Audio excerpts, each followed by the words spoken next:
mini league for this year. You discover that within the game of football, we go beyond just engaging as communities, ensuring that there is youth empowerment.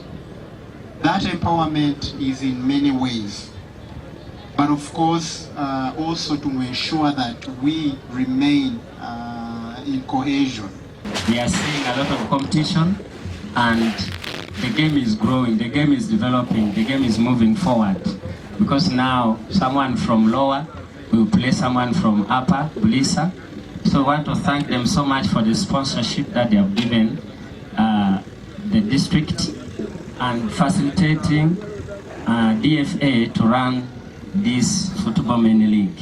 Like Total Energies, handle him with soft gloves.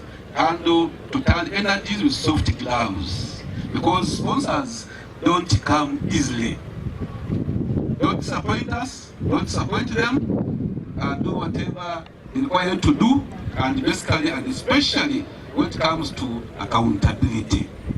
That's when we shall keep Total here and even attract other sponsors from elsewhere.